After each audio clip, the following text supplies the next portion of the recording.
비에 미끄러운 철근 위에서 작업하다가 남편이 15m 아래로 추락했다는 것이었습니다. 여보, 여보, 병원에 도착했을 때 남편은 이미 의식을 잃은 상태였습니다. 척추가 으스러지고 내장이 파열되어 수술실을 들락날락했습니다. 뜻밖에도 제일 먼저 병원에 달려온 것은 아들 부부였습니다. 하지만 민지의 첫마디는 남편의 안부가 아닌 보험금이었습니다. 지금 무슨 소리야? 아버님이 중환자실에 계시는데, 여보, 일어나요. 제발, 엄마, 아빠 보험금이 얼마나 돼요? 너 정말 아직 아버지가 살아계신데 무슨, 살아계시다고요? 의사 선생님 말로는 가망이 없대잖아요. 그녀가 오열하는 동안 뒤에서는 민지의 차가운 목소리가 들려왔습니다. 어머님, 장례식장 예약하기 전에 보험금 청구부터 해야 할 것 같아요. 뭐라고?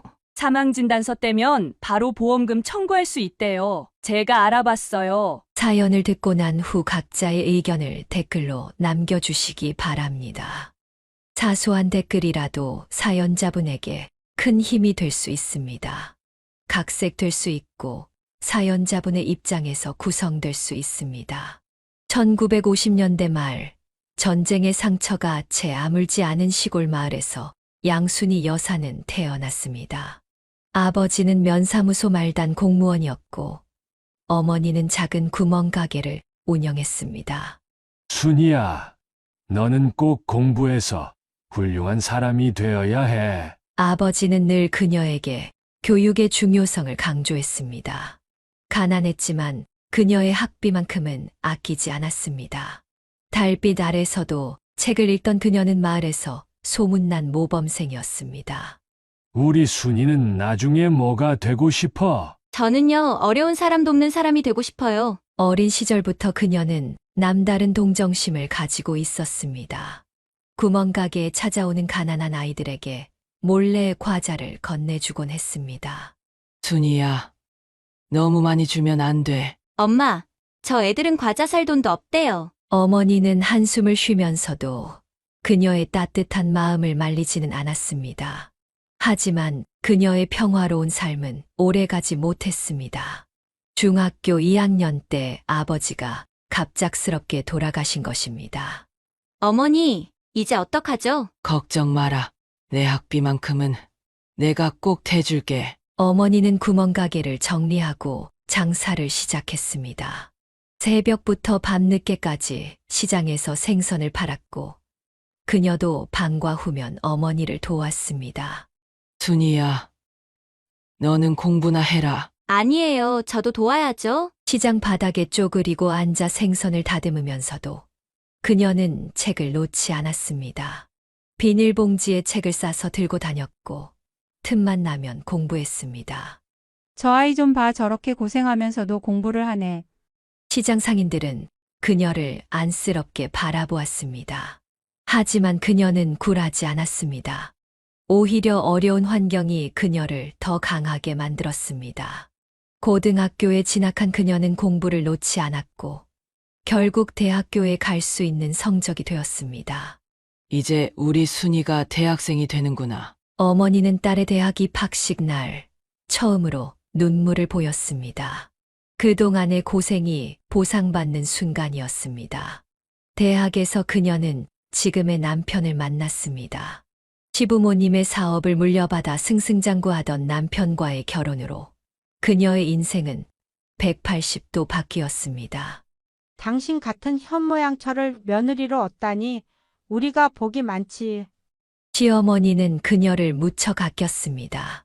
가난했지만 바르게 자란 며느리가 마음에 들었던 것입니다. 하지만 그녀는 결코 자신의 뿌리를 잊지 않았습니다.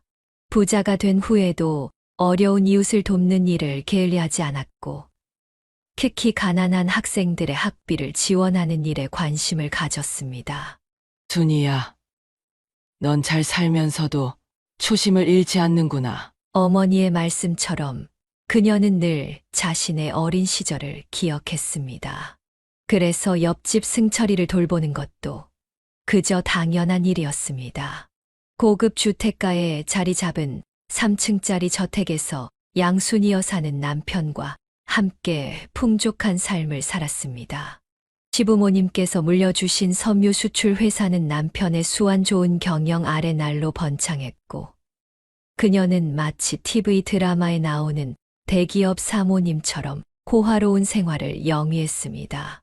매일 아침이면 정원사가 가꾼 정원을 거닐며 하루를 시작했고, 운전기사가 벤츠를 몰고 그녀를 백화점이나 골프장으로 모셔다 주었습니다. 저녁이면 가정부가 준비한 코스 요리를 식구들과 함께 즐겼고, 주말에는 자주 해외여행을 다녔습니다. 여보, 이번에 홍콩 가서 보석상 들러야겠어. 다음 주 친구들 모임에 입고 갈 옷도 사고. 알았어. 내가 카드 새로 하나 만들어줄게. 맘껏 쇼핑하고 와. 이런 대화가 일상이었던 시절, 그녀의 옷장은 명품으로 가득했고, 손가락마다 다이아몬드, 반지가 빛났습니다. 아들은 최고의 교육을 받으며 자랐고, 영어 유치원부터 시작해 고액과외를 받으며 공부했습니다. 그녀는 자신의 호화로운 생활을 자랑스러워하면서도 결코 겸손을 잃지 않았습니다. 오히려 그녀는 주변의 어려운 이웃들을 돕는 일에도 관심을 기울였고, 특히 가정 형편이 어려운 아이들의 학비를 몰래 지원하기도 했습니다. 순희 씨, 또 기부하러 오셨어요? 정말 감사합니다. 복지관 관장의 인사에 그녀는 손사래를 치며 답했습니다. 아이고, 제가 가진 게 많으니 나누는 건 당연한 거죠. 회사는 승승장구했고, 매년 매출은 신기록을 경신했습니다. 직원들의 월급과 보너스는 업계 최고 수준을 자랑했고, 회사 야유회는 마치 축제처럼 성대하게 치러졌습니다. 그녀는 사장님 사모님으로서 늘 품위 있게 처신했고, 직원들의 부인들과도 친밀한 관계를 유지했습니다. 하지만 그녀는 알지 못했습니다. 이런 호사스러운 생활이 영원할 것이라 믿었던 것이 인생에서 가장 큰 착각이 될 줄은. 그저 매일 아침 정원의 장미향을 맡으며 끝나지 않을 것 같던 영화 같은 나날들을 순진하게 즐기고 있었을 뿐입니다. 호화로운 저택이 즐비한 동네, 그중 유독 초라한 집이 하나 있었습니다. 그 집에는 부유한 집의 살림을 도맡아 하는 가정부 부부가 살았는데, 그들에게는 10살 배기 아들 승철이 있었습니다. 처음 승철을 본 것은 그녀가 매일 아침 정원을 거닐 때였습니다. 낡은 교복을 입은 마른 소년이 아침 일찍부터 무거운 책가방을 메고 등교하는 모습이 눈에 밟혔습니다. 남들은 다 등하교에 차를 타고 다니는 동네였지만 승철은 늘 홀로 걸어서 학교를 다녔습니다. 저기 애야, 이리 와보렴. 어느 날 그녀가 승철을 불러 세웠습니다. 소녀는 놀란 듯 조심스럽게 다가왔습니다. 아침밥은 먹었니? 예, 먹었습니다. 하지만 승철의 창백한 얼굴과 마른 몸은 그 대답이 거짓말임을 말해주고 있었습니다. 그날부터 그녀는 승철에게 매일 아침을 챙겨주기 시작했습니다. 엄마, 아빠는 새벽에 나가시고 제가 알아서 먹어요. 승철의 말에 그녀의 마음이 아팠습니다. 가정부로 일하는 부모는 새벽부터 밤늦게까지 남의 집 살림을 돌보느라 정작 자기 아들은 제대로 돌보지 못했습니다. 더구나 아버지는 술만 마시면 승철을 때리곤 했습니다. 오늘은 우리 집에서 공부하고 가는 게 어떠니? 그녀는 승철을 자신의 집 서재로 데려갔습니다. 책장 가득 꽂힌 책들을 보며 승철의 눈이 반짝였습니다. 와, 정말 책이 많아요. 마음대로 읽어도 좋아. 숙제도 여기서 하고. 그때부터 승철은 방과 후면 그녀의 집 서재에서 시간을 보냈습니다. 그녀는 승철에게 영어도 가르쳐주고 수학 문제도 함께 풀어주었습니다. 때로는 맛있는 간식도 챙겨주었고 새 책도 사주었습니다. 사모님, 정말 죄송합니다. 저희 아이한테 이렇게까지. 승철의 어머니가 미안해하며 찾아왔을 때 그녀는 손을 저었습니다. 괜찮아요. 승철이가 워낙 똑똑하고 착해서 제가 오히려 즐거워요. 실제로 승철은 총명했습니다. 책을 읽는 속도도 빨랐고 이해력도 뛰어났습니다. 그녀는 승철의 재능을 알아보고 더욱 열심히 지원했습니다. 월말이면 학원비도 몰래 지원해 주었고 교복이 낡으면 새 것으로 사주기도 했습니다. 이건 비밀이야. 내 아버지가 알면 자존심 상해하실 테니까. 그녀의 보살핌 아래 승철은 점점 밝아졌고 성적도 크게 올랐습니다. 중학교에 입학할 때는 전교 1등으로 입학했고 장학금도 받았습니다. 그녀는 마치 자신의 아들이 성공한 것처럼 기뻤습니다. 승철아, 꿈이 뭐니? 저는 의사가 되고 싶어요. 아픈 사람들을 돕고 싶어요. 그 순수한 포부를 들으며 그녀는 마음속으로 다짐했습니다. 어떻게든 이 아이의 꿈을 이루어 주리라고.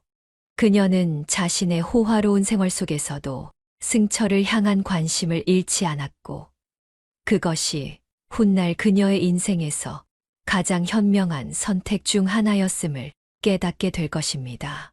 그저 순수한 마음으로 이웃의 아이를 돕고 있었을 뿐입니다. 1997년 겨울, 그녀의 평화로운 일상을 뒤흔드는 변화가 찾아왔습니다. IMF 외환위기가 한국을 강타했고 수출 위주로 성장해온 남편의 섬유 회사도 직격탄을 맞았습니다.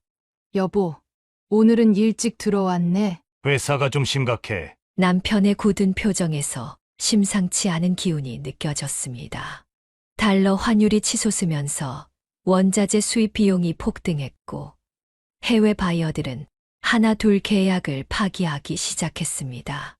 이번 달부터 직원들 월급을 반으로 줄여야 할 것 같아. 그렇게까지 됐어? 은행에서 더 이상 대출을 안 해주겠대. 어음을 막을 방법이 없어. 매일 밤 남편은 서재에 틀어박혀 한숨만 내쉬었습니다.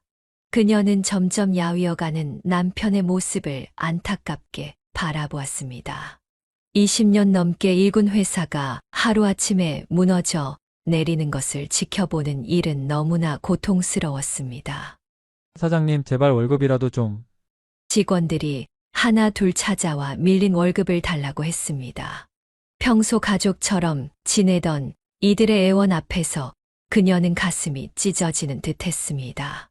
여보, 내 다이아몬드 반지랑 목걸이 다 팔면 어떨까? 미안해. 그래도 그건 안 돼. 그건 내 거잖아. 하지만 결국 그녀의 보석함도 비워야 했습니다. 명품 가방과 옷들도 중고 시장에 내다 팔았습니다. 그러나 그것은 시작에 불과했습니다. 이제 이 집도 내놓아야 할 것 같아. 남편의 말에 그녀는 아무 말도 할 수 없었습니다. 매일 아침 정원을 거닐며 장미향을 맡던 그 아름다운 저택을 팔아야 한다는 현실이 믿기지 않았습니다. 엄마, 우리 이사 간다면서? 나 전학 가기 싫은데. 아들의 투정에 그녀는 강한 척 웃어 보였습니다. 잠깐이야. 금방 다시 좋아질 거야. 하지만 상황은 나아지지 않았습니다. 회사 부도를 막기 위해 동원할 수 있는 모든 것을 동원했지만 부채의 늪은 점점 더 깊어만 갔습니다. 이제 법정 관리를 신청해야 할 것 같아. 남편의 목소리가 떨렸습니다. 20년 넘게 일구어온 회사가 다른 사람 손에 넘어간다는 것은 마치 자식을 잃는 것과도 같은 고통이었습니다. 괜찮아. 우리는 아직 서로가 있잖아. 그녀는 남편의 손을 꼭 잡았습니다. 하지만 그녀의 마음 속에서도 불안감이 커져갔습니다. 평생 살 것만 같았던 대치동 저택을 떠나야 한다는 것이 이제야 현실로 다가왔습니다. 사모님, 저희 애 학원비는 어떡하죠? 회사 직원의 아내가 찾아와 울먹였습니다. 그녀는 더 이상 아무것도 해줄 수 없다는 무력감에 가슴이 아팠습니다. 결국 이듬해 봄 그들은 저택을 떠나야 했습니다. 20년 동안 살아온 집을 비우는 날, 그녀는 마지막으로 정원을 돌아보았습니다. 이제는 더 이상 그녀의 것이 아닌 그 장미들이 봄바람에 흔들리고 있었습니다. 여보, 이제 어디로 가야 하지? 걱정 마. 다시 시작하면 돼. 남편의 말에는 힘이 없었지만 그래도 그들은 서로를 의지하며 새로운 삶을 향해 첫 발을 내딛어야 했습니다. 화려했던 과거는 이제 추억으로만 남았고 그들 앞에는 전혀 다른 삶이 기다리고 있었습니다. 경기도 끝자락 작은 도시의 다세대 주택 2층. 그녀는 이제 달라진 아침을 맞이해야 했습니다. 더 이상 정원사가 가꾼 장미향 대신 골목길 채소가게 아저씨의 호객 소리가 아침을 알렸고 운전기사가 있는 벤츠 대신 새벽 버스 알람이 그녀를 깨웠습니다. 여보, 출근 준비는 다 했어? 응. 넌 괜찮아? 아침밥이라도 먹고 가. 사장님이었던 남편은 이제 중소기업 평사원이 되어 일찍 출근해야 했습니다. 번듯한 양복 대신 싼 기성복을 입고 자존심을 꾹 누르며 젊은 상사 밑에서 일했습니다. 이런 거 처음이라 잘 할 수 있을까? 괜찮아. 나도 식당에서 서빙이라도 시작해 볼게. 평생 남의 밑에서 일해본 적 없는 남편은 매일 밤 한숨을 쉬었지만 그녀는 오히려 담담했습니다. 처음에는 식당 서빙부터 시작했습니다. 무거운 쟁반을 들고 뛰어다니는 일이 쉽지는 않았습니다. 아줌마 여기 물 좀요. 저기요, 이거 음식 잘못 나왔는데요. 하루 종일 서서 일하다 보면 다리가 퉁퉁 부었고 손님들의 짜증 섞인 말투에 가슴이 아팠습니다. 백화점 VIP 라운지에서 티타임을 즐기던 때가 마치 다른 사람의 인생처럼 느껴졌습니다. 여보, 오늘은 일찍 들어왔네. 응, 실수해서 깨진 그릇값 물어내야 한대. 퇴근 후 그녀는 자주 울었습니다. 하지만 그 눈물은 곧 더 강한 의지가 되었습니다. 점차 일에 익숙해지자 그녀는 주방 일도 배우기 시작했습니다. 순희 씨, 칼질 솜씨가 제법인데 이러다 금방 실력 늘겠어. 주방장의 칭찬에 그녀는 묵묵히 고개를 숙였습니다. 진정한 실력을 인정받고 싶다는 욕심이 생겼습니다. 퇴근 후에도 칼질 연습을 하고 요리책을 보며 공부했습니다. 여보, 이제 주방 보조로 일하게 됐어. 정말? 다행이다. 난 아직도 직장 생활이 힘들어. 남편은 여전히 적응하지 못했지만 그녀는 하나씩 배워가는 재미를 느꼈습니다. 명품 백화점에서 쇼핑하던 손은 이제 식재료를 다루는 솜씨가 늘어갔고 골프채를 잡던 손은 이제 능숙하게 칼을 다루었습니다. 작은 집이지만 우리끼리 살만하잖아. 30평대 아파트에서 15평 다세대 주택으로 옮긴 생활도 차츰 익숙해졌습니다. 좁은 공간이지만 서로를 위한 배려가 깊어졌고 맞벌이의 고단함 속에서도 새로운 희망을 발견했습니다. 순희 씨, 이제 주방 시간제 정직원으로 일해볼래요? 식당 사장님의 제안에 그녀는 기쁨의 눈물을 흘렸습니다. 처음으로 자신의 노력으로 얻은 인정이었습니다. 여보, 나 이제 정직원 됐어. 잘 됐다. 나는 아직도 매일이 힘들어. 남편의 쓸쓸한 목소리에 그녀는 마음이 아팠지만 이제는 그를 다독여줄 수 있는 단단함이 생겼습니다. 예전에는 상상도 못했던 서민의 삶이 이제는 그들의 현실이 되었지만 그 속에서도 작은 행복을 찾아가고 있었습니다. 아들아, 엄마 아빠가 열심히 살고 있으니까 너도 힘내. 퇴근길에 마주치는 골목길의 가로등, 불빛이 때로는 예전의 샹들리에보다 더 따뜻하게 느껴졌습니다. 하루하루 고된 생활이었지만 그녀는 이제 자신의 힘으로 살아가는 법을 배워가고 있었습니다. 그리고 그 작은 성취감이 그녀를 조금씩 더 강하게 만들어 주었습니다. 경기도 끝자락에서의 새로운 생활이 시작되고 얼마 지나지 않아 고등학생이 된 아들은 날이 갈수록 반항적으로 변해갔습니다. 대치동에서 자란 아들에게 달라진 환경은 감당하기 힘든 현실이었습니다. 엄마, 이게 뭐야? 이런 똥값 하는 운동화를 어떻게 신으라고? 아들은 그녀가 시장에서 사온 운동화를 던지다시피 했습니다. 얘야, 지금은 형편이 어려우니 좀 참자. 참으라고. 친구들은 다 명품 신발 신고 다니는데 나만 이런 거 신으라고? 창피해 죽겠네. 친구들 만나러 쪽팔려서 나가지도 못해. 매일 아침 고성이 터졌습니다. 등교 시간이면 어김없이 아들의 불만이 폭발했습니다. 왜 이렇게 거지같이 살아야 돼? 다들 차 타고 학원 다니는데 나만 버스 타고 다니라고? 미안하다. 조금만 더 참으면. 참기는 뭘 참아. 아빠가 무능해서 이 지경이 된 거잖아. 남편의 얼굴이 굳어졌습니다. 그녀는 아들의 입을 막으려 했지만 이미 늦었습니다. 너 그렇게 아빠한테 함부로 말하면 안 돼. 내가 틀린 말했어? 아빠가 회사 망해서 우리가 이렇게 된 거잖아. 서울에서만 다니던 내가 이제는 시골 학교 다니면서 공부는 무슨 너희 아빠가 얼마나 고생하시는데. 고생. 웃기지 마. 전에는 사장님이었다면서. 그래서 뭐야, 이제는 말단 직원이잖아. 창피해 죽겠다고. 매일 밤 아들의 방에서는 시끄러운 음악 소리가 새어 나왔습니다. 그나마 다행인 건 공부는 여전히 잘했다는 것이었습니다. 엄마, 나 서울 가서 자취할래. 갑자기 무슨 소리야? 여기서는 미래가 없어. 대학 들어가면 서울 가서 살 거야. 아들은 결국 서울의 대학에 합격했고 그들의 만류에도 불구하고 기숙사도 아닌 자취를 고집했습니다. 한 달에 100만 원은 있어야 할 것 같은데. 너 미쳤니? 우리가 어떻게 그렇게 줘? 그럼 알바라도 하게 해줘요. 공부에 전념해야지. 됐어요. 내가 알아서 할게. 그렇게 시작된 아들의 자취 생활은 얼마 가지 않아 문제를 일으켰습니다. 한 달 만에 카드 빚을 진 것입니다. 엄마, 카드값 좀 대신 내줘. 뭐? 얼마를? 300이요. 300이면 300만 원? 미안해요. 친구들이랑 놀다 보니까. 그녀와 남편은 적금을 깨서 아들의 카드 빚을 갚아주었습니다. 하지만 그것은 시작에 불과했습니다. 엄마, 나 학교 그만둘래. 뭐라고?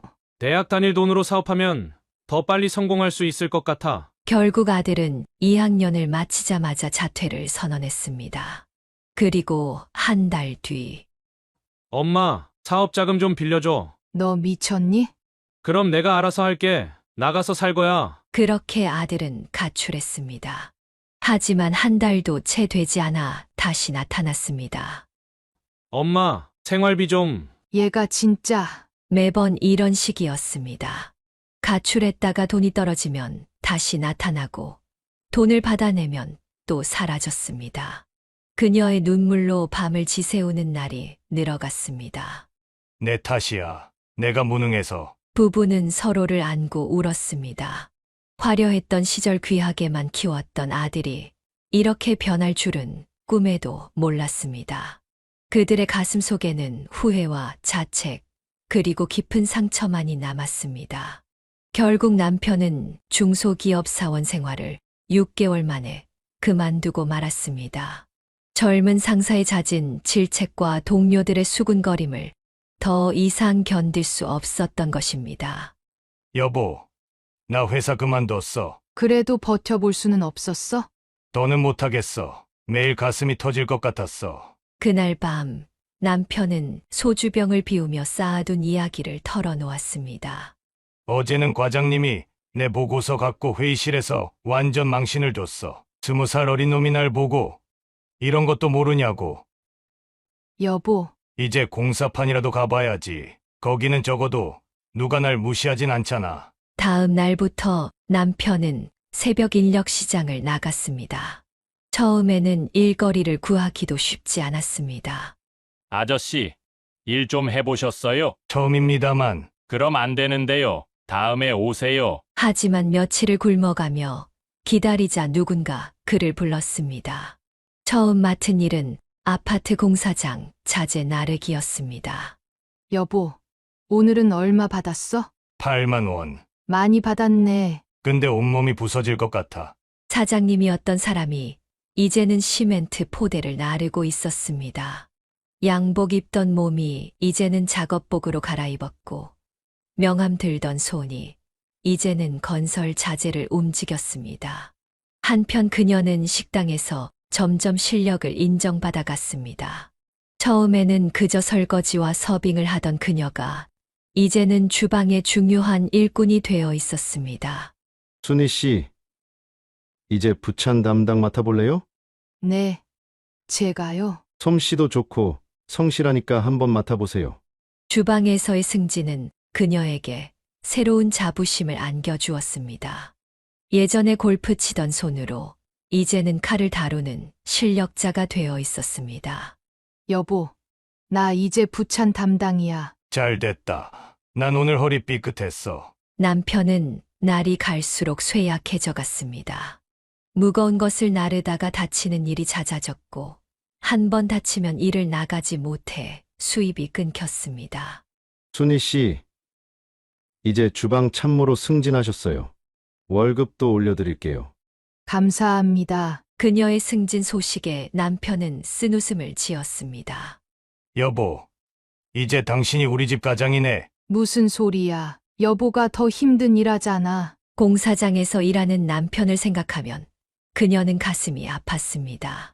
한때 수십 명의 직원을 거느리던 사장님이 이제는 젊은 십장의 호령 아래 중노동을 하고 있었으니까요. 나 오늘 새벽에 눈 떴는데 당신이 혼자 울고 있더라. 안 울었어. 그냥 땀이야. 남편은 이제 말수가 줄어들었습니다. 퇴근하면 온몸의 통증 때문에 끙끙 앓다가 잠들었고 새벽이면 또다시 인력시장으로 향했습니다. 여보, 이제 그만하고 다른 일 알아볼까? 이제 와서 뭘 내가 할 수 있는 게 이것밖에 더 있겠어? 그래도 그녀는 포기하지 않았습니다. 주방 참모가 된 후에는 더 열심히 일했고 식당 매출도 올랐습니다. 사장님은 그녀를 더욱 신임했고 월급도 꾸준히 올려주었습니다. 아줌마, 이 집 된장찌개 맛이네요. 순희 씨가 담그신 된장으로 끓인 거예요. 이제는 손님들이 그녀의 음식을 찾아오기 시작했습니다. 하지만 그 기쁨도 잠시, 남편의 건강은 날이 갈수록 나빠져만 갔습니다. 여보, 오늘은 일찍 들어왔네. 응, 허리가 너무 아파서. 그녀는 남편의 굽어진 허리를 보며 눈물을 삼켰습니다. 한때 당당하던 그의 뒷모습이 이제는 늘 쓸쓸해 보였습니다. 하지만 그들은 서로를 의지하며 하루하루를 버텨나갔습니다. 세월이 흘러 어느덧 15년이 지났습니다. 그동안 그녀는 주방장으로 승진했고 남편은 건설 현장 반장이 되어 그럭저럭 안정된 생활을 이어가고 있었습니다. 그러던 어느 날 놀라운 소식이 들려왔습니다. 여보, 우리 동네가 재개발 지역으로 선정됐대. 뭐라고? 퇴근하고 돌아온 그녀는 들뜬 목소리로 소식을 전했습니다. 경기도 끝자락이라 땅값이 오르지 않을 거라 생각했던 그들의 집이 새로 뚫린 지하철 노선 덕분에 몸값이 치솟기 시작한 것입니다. 우리 집이 얼마래? 7억이래. 믿어지니? 세상에. 15년 전 2억에 샀던 집이 7억이 되었다는 소식에 부부는 한동안 말을 잇지 못했습니다. 그동안의 고생이 보상받는 듯 했습니다. 이제 우리도 좀 쉬면서 살 수 있겠다. 그러게. 난 식당도 그만두고 작은 가게라도 하나 차릴까봐. 오랜만에 부부는 미래를 그려보며 웃을 수 있었습니다. 하지만 그들의 꿈은 오래가지 못했습니다. 어느 날 저녁 초인종이 울렸습니다. 누구? 현관문을 열자 그녀는 말을 잊지 못했습니다. 5년 만에 나타난 아들이 낯선 여자와 함께 서 있었기 때문입니다. 엄마, 너, 내가 왜? 들어가도 돼요? 아들 옆에 여자가 쩍하고 웃으며 말했습니다. 그녀는 어쩔 줄 몰라 하며 두 사람을 안으로 들였습니다. 여보, 누가 왔는지 좀 보세요. 작업복 차림으로 TV를 보고 있던 남편은 아들을 보자 굳은 표정이 되었습니다. 아버님, 안녕하세요. 저는 황민지라고 해요. 분위기가 싸늘해지자 아들이 급하게 말을 꺼냈습니다. 엄마, 아빠, 우리 결혼하려고요. 뭐라고? 민지랑 결혼할 거예요. 우리 이미 동거 중이에요. 순간 남편이 벌떡 일어났습니다. 이 못된 놈아.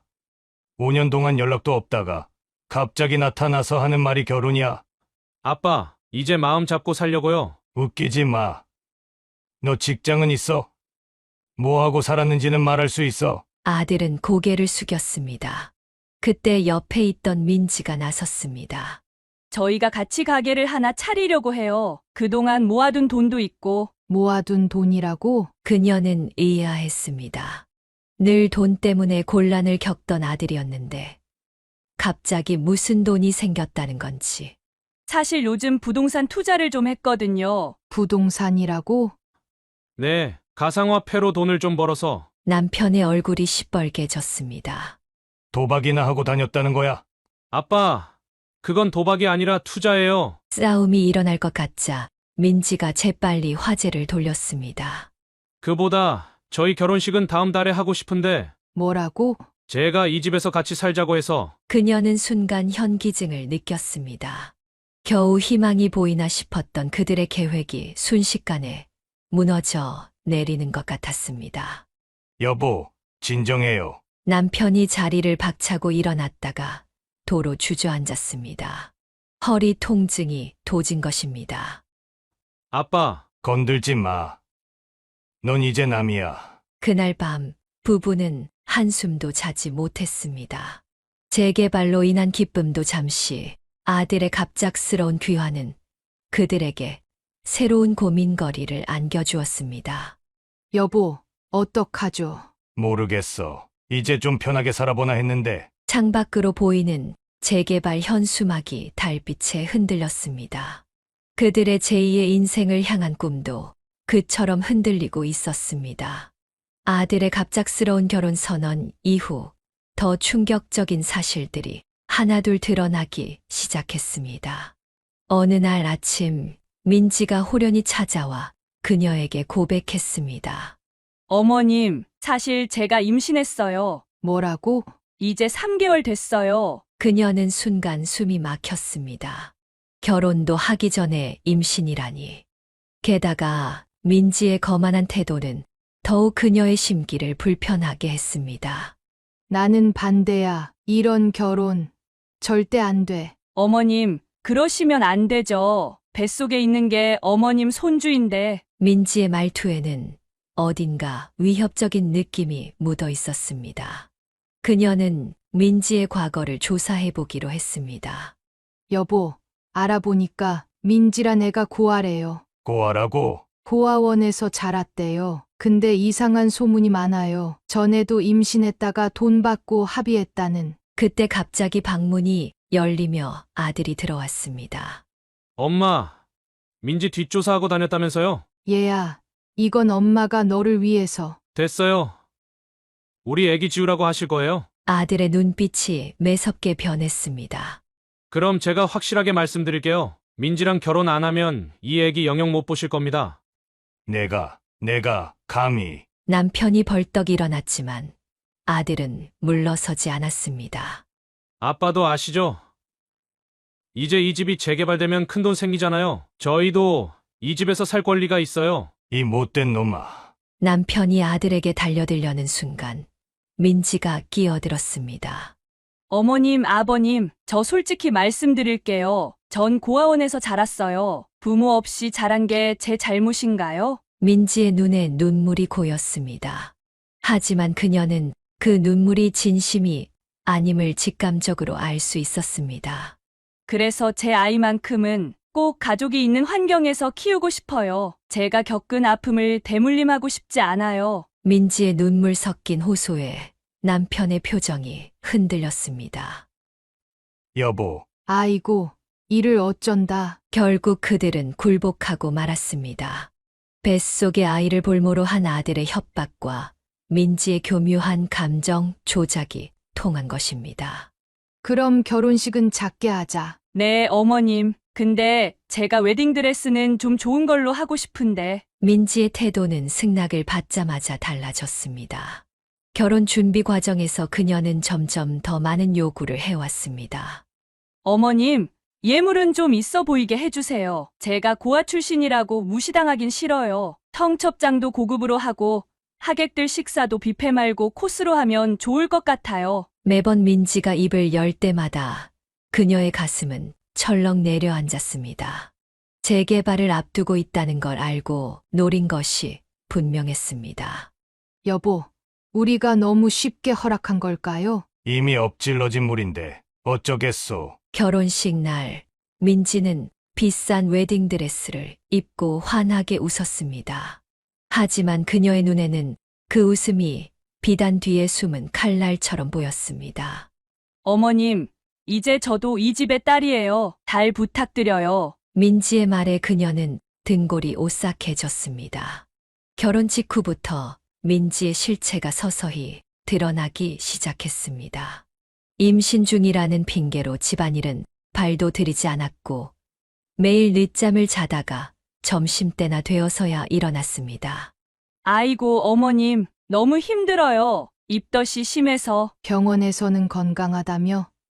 좀 움직여도 괜찮을 텐데. 어머님은 제가 싫으신가 봐요. 제가 어디가 그렇게 못마땅하세요. 매번 그녀가 뭐라 할 때마다 민지는 고아 타령을 했습니다. 그러면서도 매일 쇼핑은 빼먹지 않았고 친구들과 카페에서 수다 떠는 것도 잊지 않았습니다. 여보, 저기 봐요. 입덧 심하다더니 족발은 잘도 먹네. 조용히 해요. 저러다 또 고아 타령 시작하면 골치 아파지니까. 그러던 어느 날 아들이 출장을 간 사이 늦은 밤 낯선 남자의 목소리가 민지의 방에서 들려왔습니다.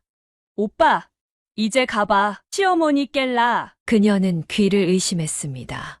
분명 민지의 목소리였습니다. 야, 너네 시댁 재개발되면 떼돈 번다며? 나중에 나한테도 좀 줘야 해. 알았어. 근데 제발 조심해. 뱃속에 애기만 믿고 있으니까 여기서 좀만 더 버티면 돼. 그녀는 온몸이 얼어붙는 것 같았습니다. 다음 날 아침 그녀가 이 이야기를 꺼내자 민지는 발끈했습니다. 어머님, 제가 임신한 몸으로 무슨 그런 짓을 해요?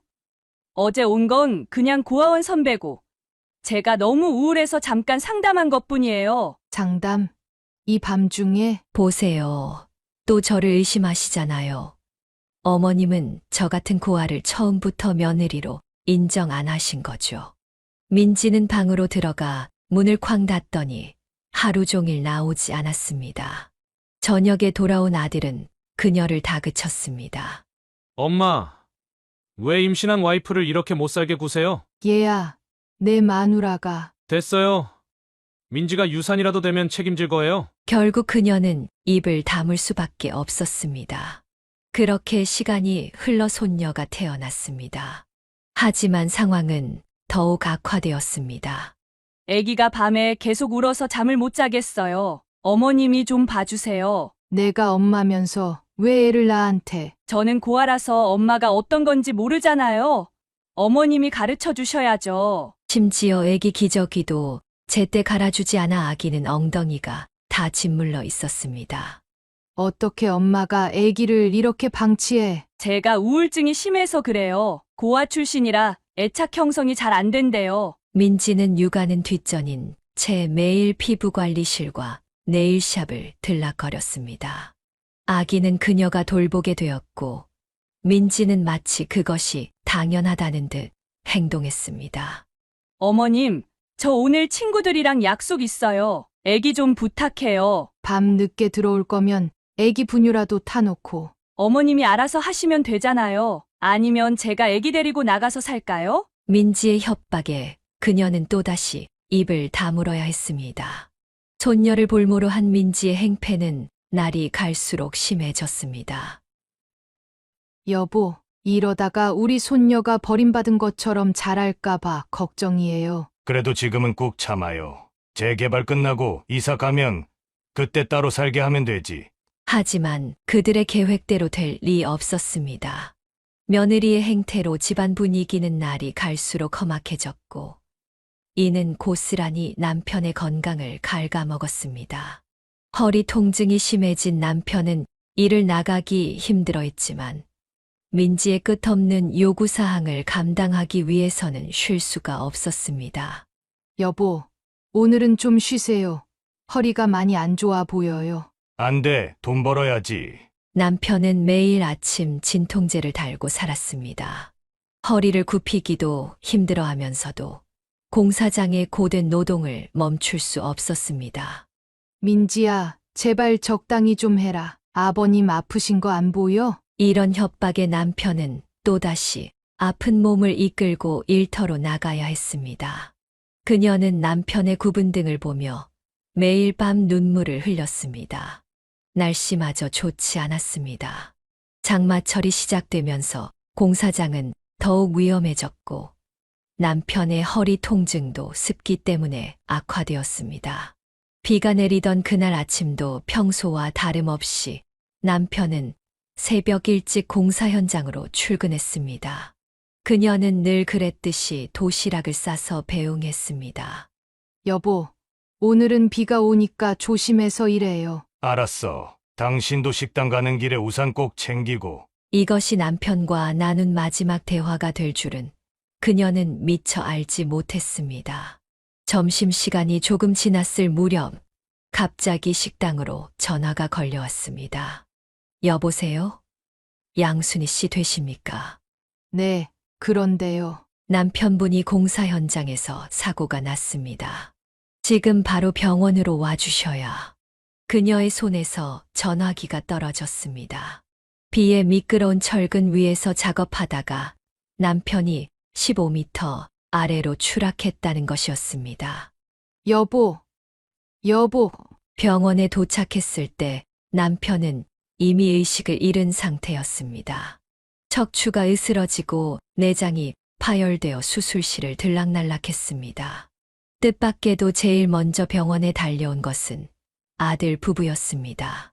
하지만 민지의 첫마디는 남편의 안부가 아닌 보험금이었습니다. 지금 무슨 소리야? 아버님이 중환자실에 계시는데. 남편은 나흘 동안 사경을 헤맸습니다. 그녀는 병실 앞에서 눈물로 밤을 지새웠습니다. 여보, 일어나요. 제발. 하지만 아들 부부의 관심사는 다른 곳에 있었습니다. 엄마, 아빠 보험금이 얼마나 돼요? 너 정말 아직 아버지가 살아계신데 무슨. 살아계시다고요? 의사 선생님 말로는 가망이 없대잖아요. 민지는 수시로 보험사에 전화를 걸어 보험금 액수를 확인했습니다. 그녀의 귀에는 민지가 보험사 직원과 수상한 대화를 나누는 소리도 들렸습니다. 마지막 날 아침, 남편이 잠시 의식을 되찾았습니다. 여보, 정신이 드세요? 미안해. 내가 이렇게 가버려서. 무슨 소리예요? 이제 곧 나으실 거예요. 순이야, 넌 참 착한 여자였어. 남편의 마지막 말이었습니다. 그날 저녁, 그는 끝내 눈을 감고 말았습니다. 그녀가 오열하는 동안 뒤에서는 민지의 차가운 목소리가 들려왔습니다. 어머님, 장례식장 예약하기 전에 보험금 청구부터 해야 할 것 같아요. 뭐라고? 사망진단서 떼면 바로 보험금 청구할 수 있대요. 제가 알아봤어요. 그녀는 그 자리에서 실신했습니다. 정신을 차려보니 이미 장례식장이었고 아들 부부는 조문객들 앞에서 슬픈 척 하면서도 틈만 나면 보험사 직원과 접촉하고 있었습니다. 아들, 내가 어쩌다가. 장례를 치르는 내내 그녀의 가슴은 찢어질 듯 했습니다. 남편을 잃은 슬픔보다 더 가슴 아픈 것은 자식의 모습이었습니다. 한때 그토록 사랑스러웠던 아들이 이제는 아버지의 죽음조차 돈으로만 계산하는 냉혈한이 되어 있었습니다.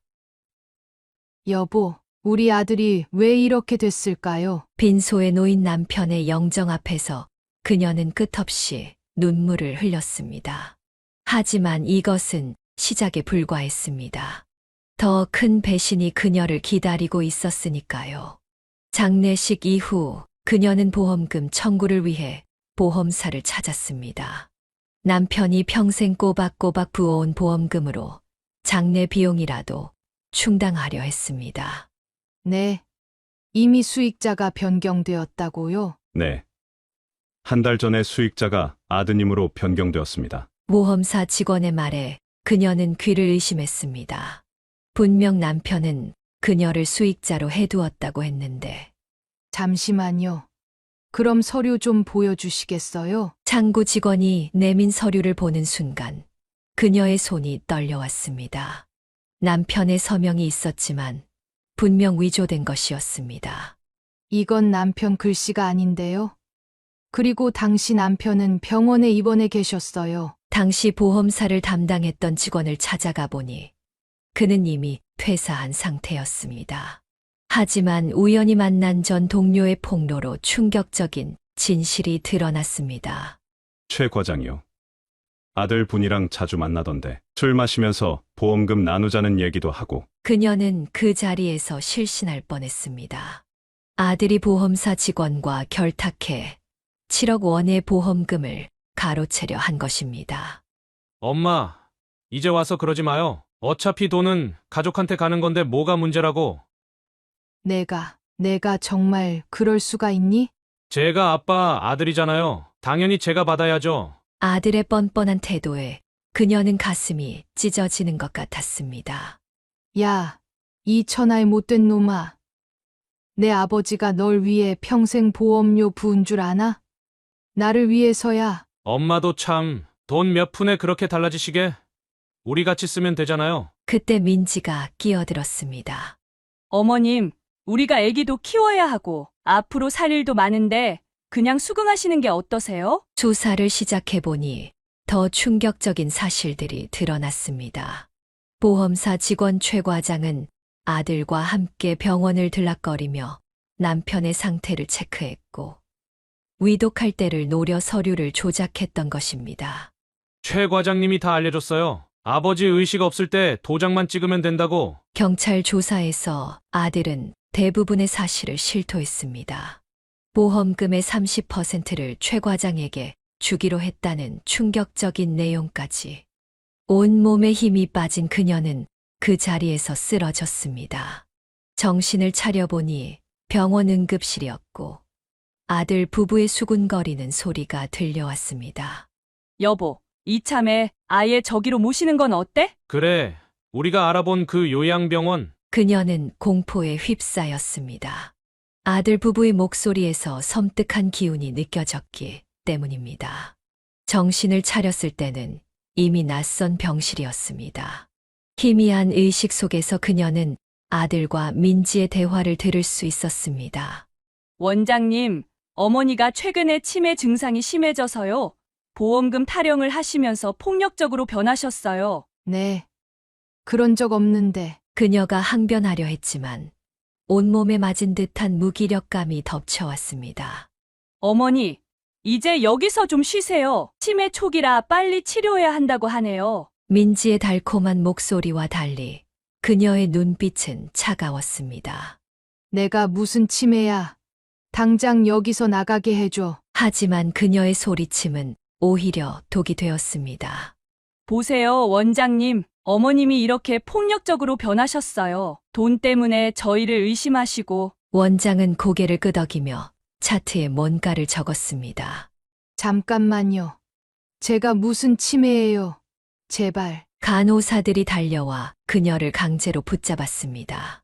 주사기가 그녀의 팔을 파고들었습니다. 이러시면 안 돼요.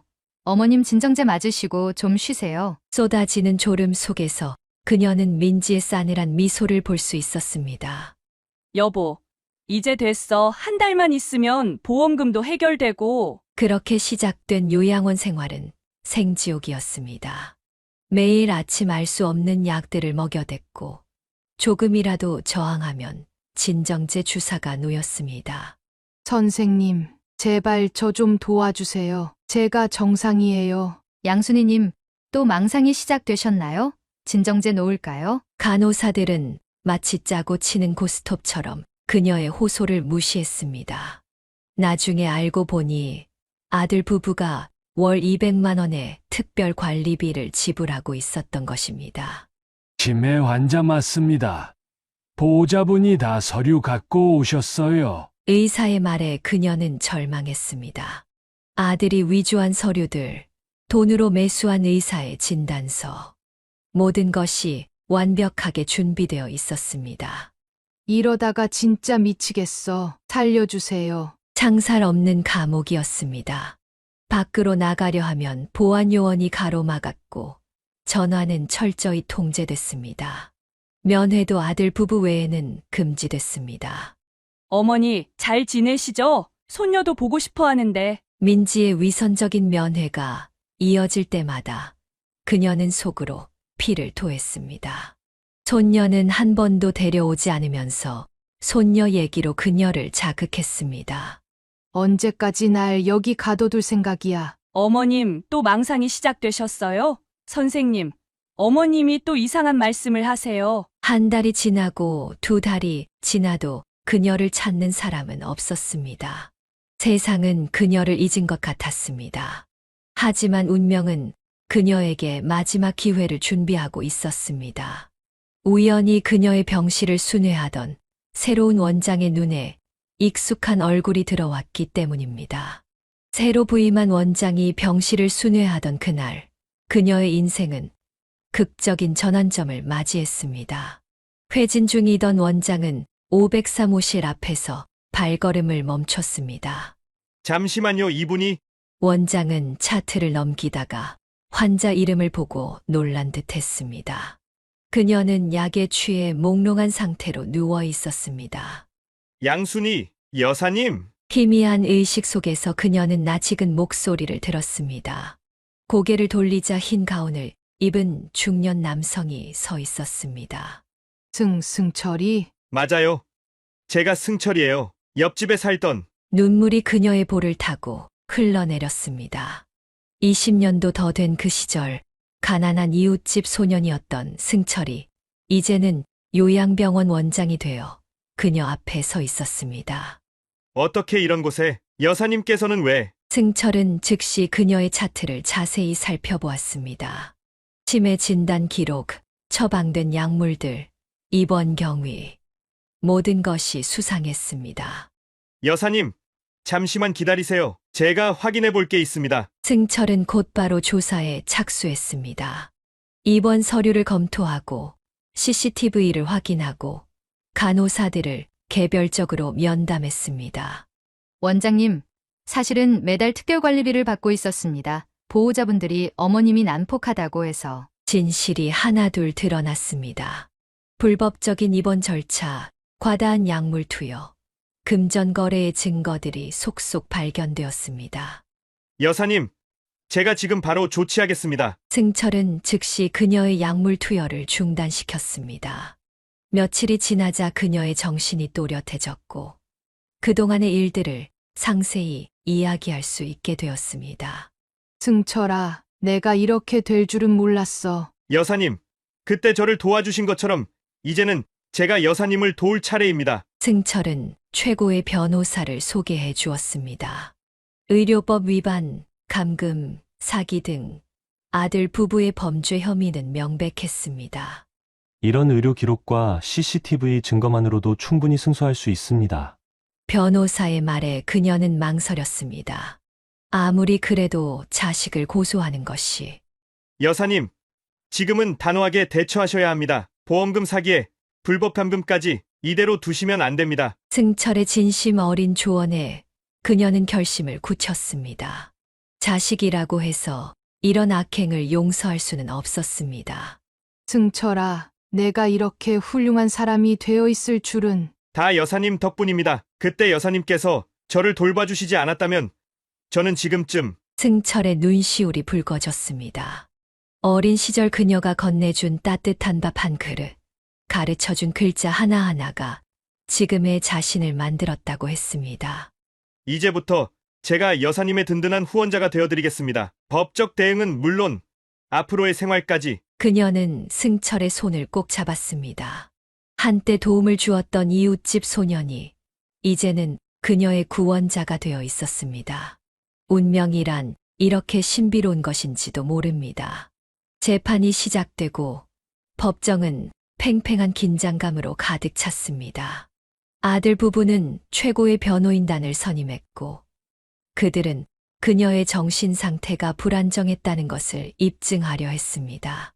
저희 어머니는 평소에도 망상 증세가 있으셨습니다. 저희는 단지 어머니의 치료를 위해 아들의 위선적인 발언에 그녀는 치가 떨렸습니다. 그때 승철이 준비한 변호사가 일어섰습니다. 그렇다면 피고인은 설명해 주시기 바랍니다. 왜 요양병원 측에 불법적인 특별관리비를 지불했는지. 증거가 하나둘 제시되었습니다.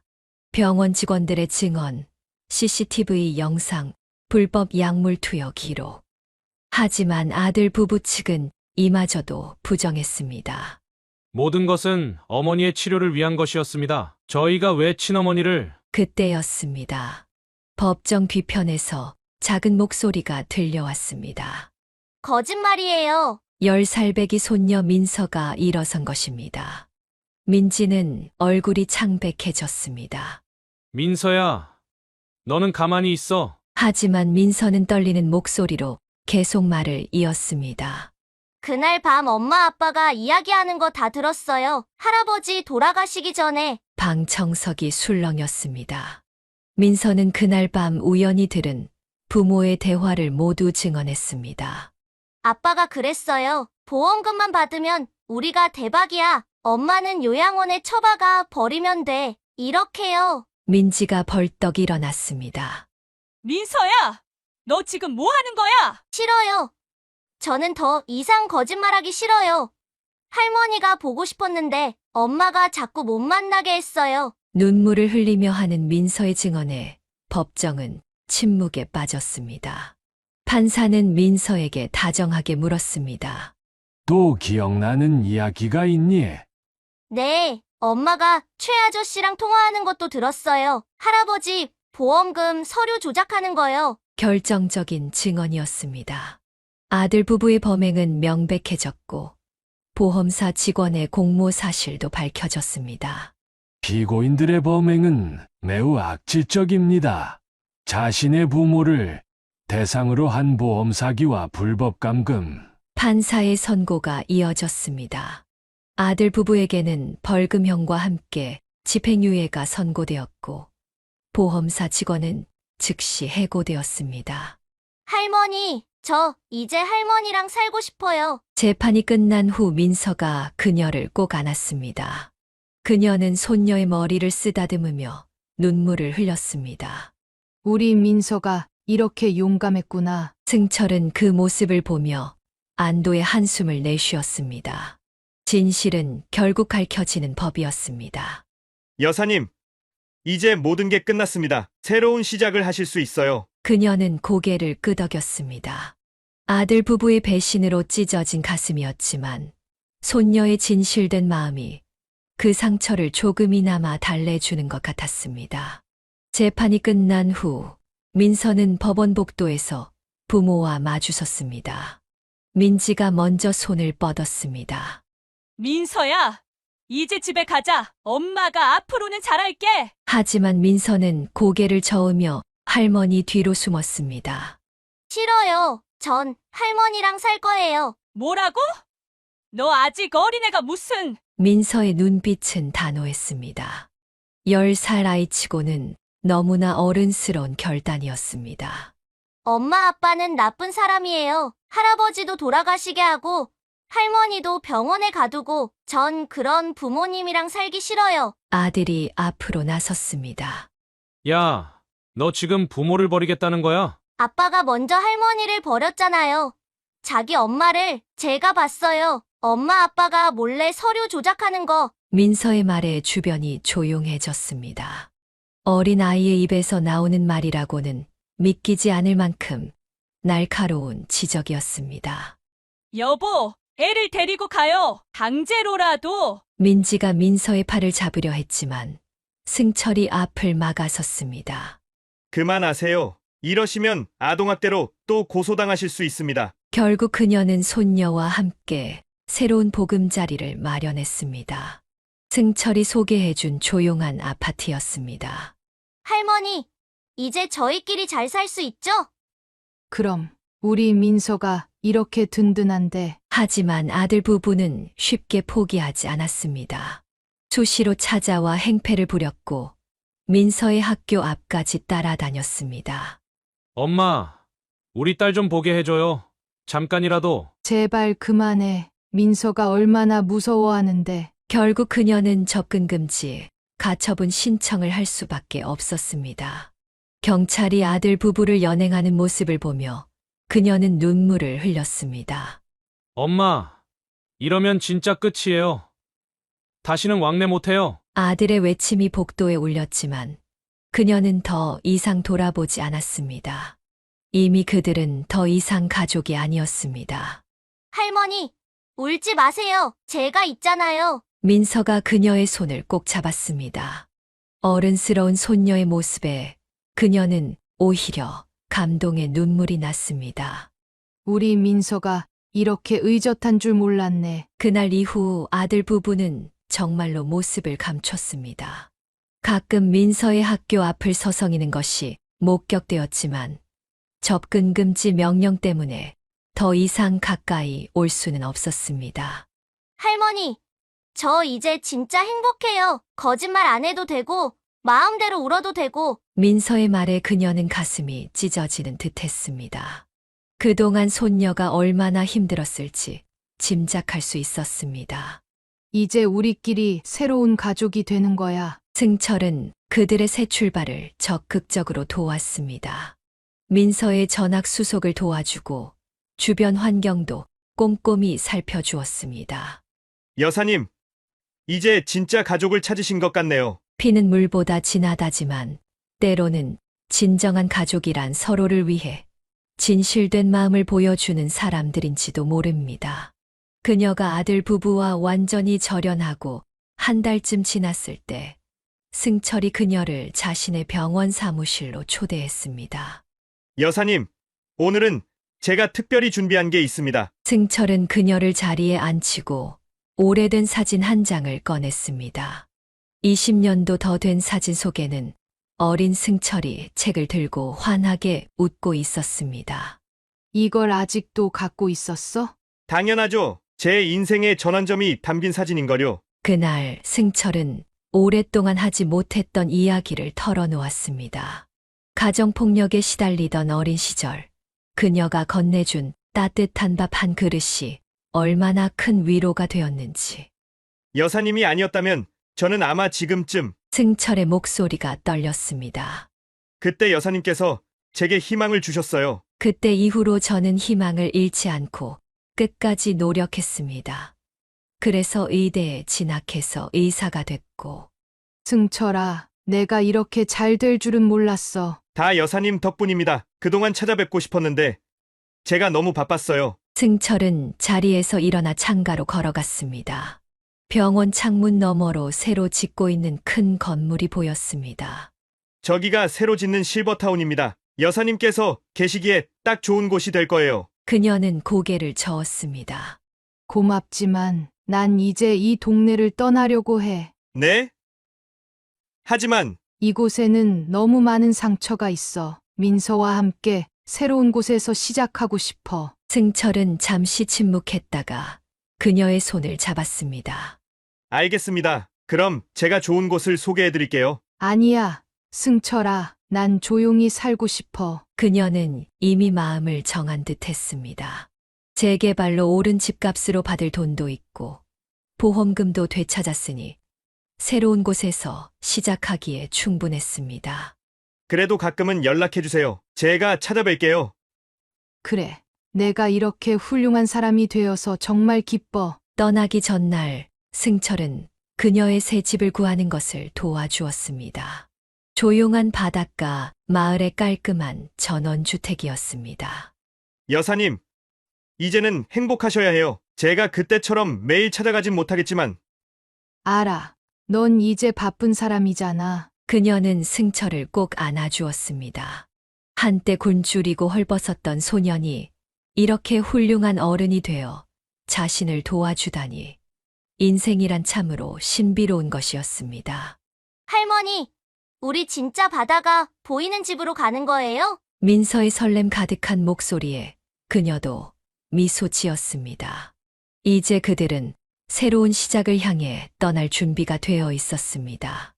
바닷가 마을의 작은 주택에서 그녀와 민서의 새로운 삶이 시작되었습니다. 창문을 열면 바다 내음이 실려오고 멀리 파도 소리가 들리는 평화로운 곳이었습니다. 아침마다 민서는 창가에서 망원경으로 바다를 바라보았습니다. 예전에 우울했던 모습은 찾아볼 수 없이 밝아진 아이가 되어 있었습니다. 할머니, 오늘은 제가 아침 준비할게요. 민서는 이제 제법 요리도 할 줄 알게 되었습니다. 그녀가 식당에서 배운 비법을 하나둘 전수해주자 금세 실력이 늘었습니다. 우리 민서가 이제 다 컸네. 재개발로 받은 돈으로 예전 집은 전세를 주었고 그 수입으로 안정된 생활이 가능했습니다. 되찾은 보험금은 민서의 대학 학자금으로 따로 저축해두었습니다. 할머니, 저는 나중에 변호사가 될 거예요. 할머니처럼 어려운 사람 돕는 변호사요. 민서의 꿈은 확고했습니다. 법정에서의 경험이 그녀에게 깊은 인상을 남긴 것 같았습니다. 가끔 승철이 찾아왔습니다. 바쁜 와중에도 틈을 내어 그들의 안부를 살폈습니다. 여사님, 얼굴이 많이 좋아지셨네요. 그래, 이제는 편하네. 승철은 민서의 공부도 봐주었습니다.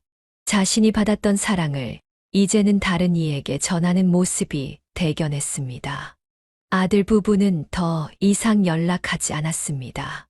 가끔 민서의 학교 앞에서 멀리 지켜보는 것이 목격되었다는 소문도 있었지만 접근 금지 명령 때문에 가까이 오지는 못했습니다. 할머니, 가끔은 엄마 아빠가 보고 싶기도 해요. 그래, 그럴 수 있지. 하지만 민서는 이내 고개를 저었습니다. 그래도 전 할머니랑 사는 게 더 좋아요. 여기선 거짓말 안 해도 되고 마음대로 울고 웃어도 되니까요. 그녀는 손녀의 머리를 쓰다듬었습니다. 때로는 피보다 진한 것이 있다는 걸 이제는 확실히 알 것 같았습니다. 동네 주민들과도 정이 들었습니다. 그녀의 요리 실력이 소문나자 이웃들이 종종 찾아와 음식을 배우곤 했습니다. 순희 씨가 끓인 된장찌개는 정말 맛있어요. 비법 좀 알려주세요. 평화로운 일상 속에서 지난날의 상처는 조금씩 아물어갔습니다. 가끔 악몽을 꾸기도 했지만 그때마다 민서가 곁에서 손을 잡아주었습니다. 할머니, 우리 내일은 바다에 가서 조개 캐요. 단순하지만 행복한 하루하루가 이어졌습니다. 더 이상 명품 가방도 호화로운 저택도 없었지만 그녀의 마음은 그 어느 때보다 풍요로웠습니다. 행복하다. 창밖으로 노을이 지는 바다를 바라보며 그녀는 중얼거렸습니다. 때로는 인생의 가장 큰 시련이 새로운 축복의 시작이 될 수 있다는 것을 이제야 깨달은 것 같았습니다.